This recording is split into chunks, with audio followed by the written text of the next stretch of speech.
MQM के MNA को किसने मारा, आज फिर धूम क्यों मची। पाकिस्तान पीपल्स पार्टी में एक बड़ी एंट्री, मौके की नजाकत या मामला क्या है। अहम मुलाकात 4.5 साल बाद या 40 साल बाद। पीबी का एक और स्कैंडल, फिर पैसे, लेकिन इस बार पंजाब के अंदर। कौन था भाई, एपिसोड नंबर 2 हाजिर है। 2.5 साल का दहशतगर्द कैसे पकड़ा गया। कराची बरसात में, लेकिन सबको मजाक सूझा हुआ रहा।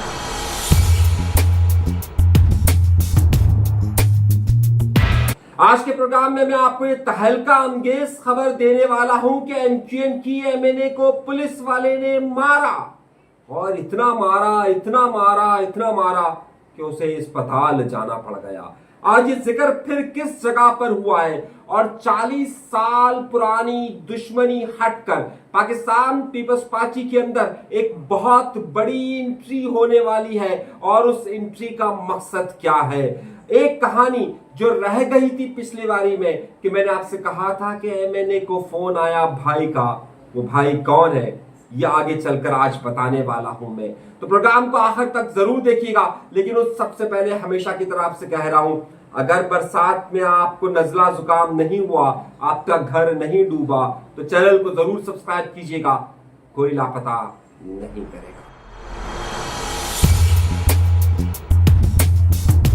आइए अपने प्रोग्राम का बाकायदा आगाज करते हैं अपने परवरदिगार के शुक्र से कि जिसने हमें इन तमाम नेमतों से नवाजा है। एक से बढ़कर एक कहानी, लेकिन एक अफसोसनाक कहानी। आज कराची शहर डूबता रहा, डूबता रहा, डूबता रहा, और हुक्मरान चेन की बांसुरी बजाते रहे। लियारी एक्सप्रेसवे से मुतासरा यहां पर लियारी नदी बहती रही। कई घरों में पानी गया, लेकिन टॉर्च लगाकर उसका नजारा देखा जाता रहा। एक तरफ भुट्टो के नाम पर बनाया जाने वाला शाहराए भुट्टो, जिसे सबसे बड़ा मेगा प्रोजेक्ट कहा जा रहा है, वो पानी में बह गया। तो हुक्मरान ये दिलासे देते रहे कि नहीं, उसे कुछ नहीं हुआ, वो तो अभी प्रोजेक्ट शुरू ही नहीं हुआ। अफसोसनाक खबरें आती रही, लेकिन हुक्मरान गायब रहे। मगर हुक्मरान कहां मसरूफ रहे, यही तो आज की तहलका अंगेज और बहुत बड़ी खबर है। आपको मालूम होगा कि जुल्फिकार अली भुट्टो का एक इंटेलिजेंट कजन था। वो इंटेलिजेंट कजन था कि जो जुल्फिकार अली भुट्टो हुकूमत में आए तो सबसे पहले सिंध का जिसे सरबराह मुकर्रर किया गया, वो कोई और नहीं, उनका कजन मुमताज अली भुट्टो था।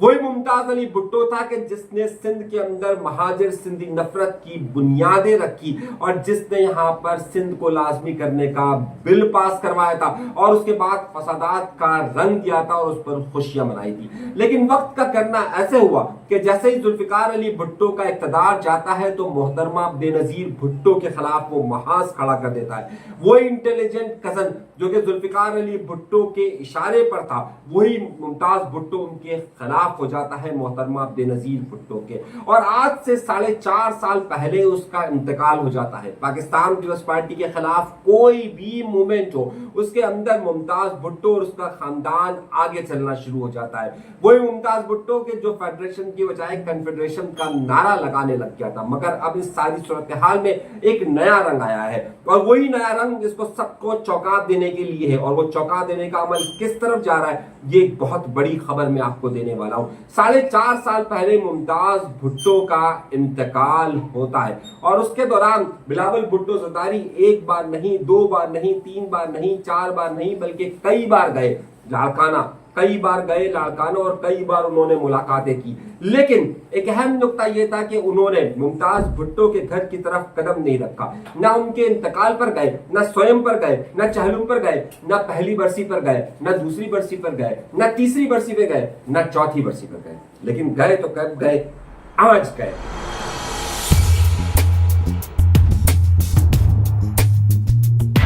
क्यों गए हैं, यही तो बड़ी खबर है। 4.5 साल के बाद उनके बेटे अमीर भुट्टो के यहां पर वो ताजियत करने के लिए गए। अब पाकिस्तान पीपल्स पार्टी ने ये चौंका देने वाला अमल क्यों किया है, किस लिए किया है? क्या मुमताज भुट्टो के खानदान को यहां पर इंक्लूड कर लाड़काना के अंदर अपनी मुखालफत का आखिरी बीच भी खत्म करना मकसद है, या फिर जो सिंध के अंदर तफरीका बढ़ता जा रहा है, सिंध में जो सिंधी नेशनलिज्म तेजी के साथ आगे बढ़ रहा है, उसे रोकने की एक कोशिश है या फिर उनको साथ मिलाने की कोशिश है? ये एक सारी साजिशें एक तरफ हो रही है या फिर इसका दूसरा मरहला भी है? आमतौर पर इस तरह के जितने भी मराहल हुए उसमें फरियाल तारपुर साहिबा आगे रही है। आसिफ अली ज़रदारी साहब की ये ख्वाहिश रही है या नहीं रही है कि भुट्टो फैमिली एक हो, तो इसलिए भी बड़ी अजीब नजर से देखा जा रहा है। वरना आज तक जितने भी इस तरह के अलायंसेस हुए जहां पर पहला कदम बढ़ाया गया, वहां या तो फरियाल तारपुर नजर आई या फिर आसिफ अली ज़रदारी नजर आए। पहली बार बिलावल भुट्टो ज़रदारी अपने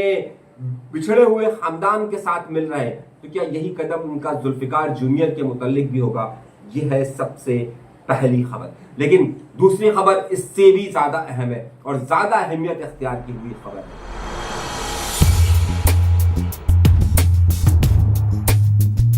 लेकिन दूसरी खबर उससे भी ज्यादा अहमियत इख्तियार की हुई है। आपको याद होगा मैंने आपसे कहा था वो कौन शख्स था कि जिसने फोन किया एमक्यूएम के एमएनए को और उसने कहा जी भाई जी भाई। वो कौन था जिसने एक बहुत बड़े लीडर को एमक्यूएम के फोन किया और उसने कहा जी भाई जी भाई। मैंने आपसे पूछा था कि आपको मालूम है ये कौन है, तो उन्होंने कहा था कि मुझे ये भाईजान है, यानी कि जिनके अहकामात पर इस वक्त एमक्यूएम अमल कर रही है, एमक्यूएम जा रही है, पूरी एमक्यूएम जिसे भाईजान के नाम से इस वक्त पुकार रही है, हर फैसले के अंदर उनकी शमूलियत लाजमी करार दे दी गई है। सो अब मैंने आपसे कहा था कि ये भाईजान कौन है और अब उनका नया तखल्लुस या नया नाम भाईजान के नाम से मशहूर है।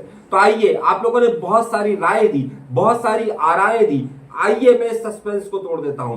अब एमक्यूएम में अल्ताफ हुसैन साहब यानी भाई के बाद अब जो एक नया नाम उभर रहा है, जिसकी टेलीफोन कॉल्स को उठा रहे हैं और बाकायदा ये कह रहे हैं जी भाईजान, और अब ब्यूरोक्रेसी से लेकर सब जगह पर जो भाईजान का नाम गूंज रहा है, वो कौन है भाईजान? सस्पेंस बरकरार रखा जाए या फिर आगे बताया जाए? चलिए आगे चलकर बताऊंगा आज ही इसी व्लॉग के अंदर बताऊंगा। लेकिन एक और बड़ी खबर, एमक्यूएम की एमएनए को मारा गया। आज कौमी असेंबली की कायमा कमेटी का इजलास हो रहा था, उसमें बाकायदा आईजी इस्लामाबाद आते हैं और वो कहते हैं कि हमने उस अहलकार को मुअत्तल कर दिया है कि जिसने एमक्यूएम की एमएनए को मारा।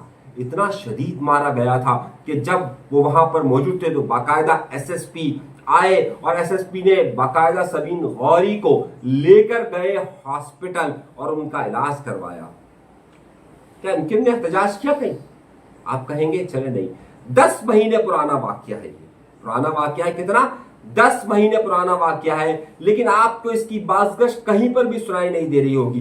बाकायदा इस्लामाबाद की पुलिस एक नाके में रोककर एमक्यूएम के एमएनए को मारती है, तशद्दुद का निशाना बनाती है और एमक्यूएम साथ खामोश। और उसके बाद आज इस्तेकाक कमेटी के अंदर इस बात का फैसला होता है कि आखिर एमक्यूएम की एमएनए को मारे जाने वाला शख्स कौन था और उसका क्या हुआ। तो आईजी साहब कहते हैं कि उनकी तनज़्ज़ुली हो गई है। वहां पर शगुफ्ता जुमानी से लेकर जितनी एमएनएस खवातीन मौजूद होती है शदीद एहतजाज करती है, लेकिन एमक्यूएम का एहतजाज कहीं नजर आया? यहाँ शहर का शहर डूब गया। जब उस पर एहतजाज नहीं होता तो फिर क्या होगा? वहां नेपाल की आप मिसाल लीजिए, नेपाल के अंदर करप्शन हुई, बदउनवानी हुई, सोशल मीडिया पर पाबंदी लगी और वह एहतजाज इस कदर बढ़ गया कि वहां के वजीर आजम ने, जिसने 3 दिन पहले इस्तीफा दिया था, उसके घर में घुसकर उसकी अहलिया को जिंदा जला दिया गया।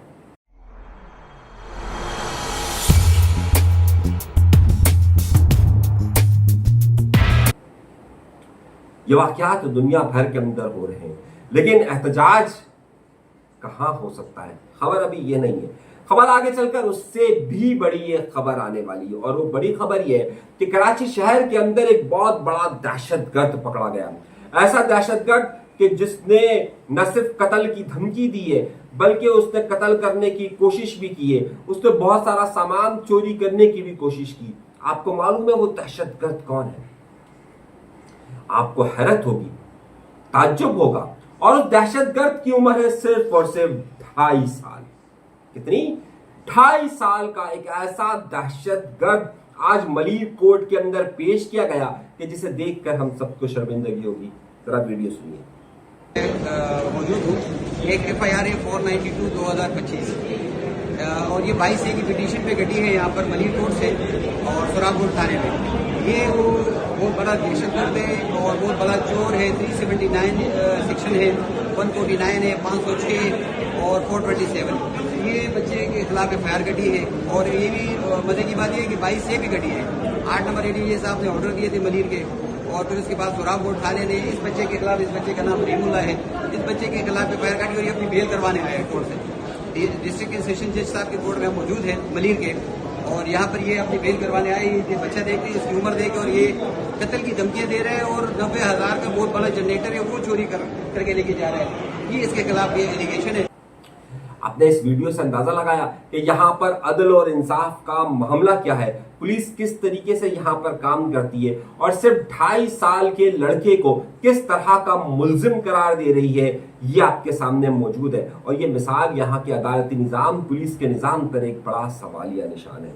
सस्पेंस तोड़े देता हूँ, और सस्पेंस इस हवाले से तोड़े देता हूँ कि कौन है भाईजान। मगर ठहरिए, पाकिस्तान पीपल्स पार्टी के सिंध में कारनामे कम थे कि अब पंजाब में एक नया कारनामा आया है। पंजाब के गवर्नर इस वक्त पाकिस्तान पीपल्स पार्टी के गवर्नर है, जिसे पाकिस्तान पीपल्स पार्टी ने नामजद किया है। आज लाहौर हाई कोर्ट के अंदर एक शख्स पेश होता है और वो ये कहता है कि मुझे पंजाब के गवर्नर का कोऑर्डिनेटर बनने के लिए मुझसे 8 करोड़ रुपए लिए गए। देखिए क्या नजारा चल रहा है, यानी कि अब यहां पर जो वजीर आजम के गवर्नर के कोऑर्डिनेटर भी होंगे तो वो भी पैसे लेंगे। सिंध में तो चलिए मामला की आवाजें आ ही रही थी, लेकिन पाकिस्तान पीपल्स पार्टी के पंजाब में गवर्नर के हवाले से भी सवालात उठाए जा रहे हैं। मगर सवालात क्यों उठाए जाए? अगर कोई सवाल उठाता है तो सवाल उठाने पर, सवाल का जवाब ना देने पर बिलावल भुट्टो ज़रदारी सिंध असेंबली में क्या तस्वीर पेश करते हैं, ये तो देखिए। महीने बड़ी उनकी मैंने धमकियां बर्दाश्त की कि हम आपको जरदारी साहब से मिलवाएंगे, हम आपको बिलावल साहब से मिलवाएंगे, आप हमारे खिलाफ मीडिया पे ना जाएं। लेकिन सर मेरी किसी जगह पर भी ना सरदार सलीम हैदर साहब ने कोई मेरी दादरसी की, ना। यह है बिलावल भुट्टो ज़रदारी। एक तरफ सिंध डूबने के करीब, कराची में अर्बन फ्लडिंग, और दूसरी तरफ मजाक सूझ रहा है। खैर, हम ज्यादा कहेंगे तो ये ज्यादा बुरा मानते हैं, लेकिन हकीकत कुछ ऐसे ही है। अगली खबर की तरफ, और बड़ी खबर और बड़ी खबर फिर दे रहा हूं। भाईजान के नाम का तसलसल हम अब आपको बता ही देते हैं।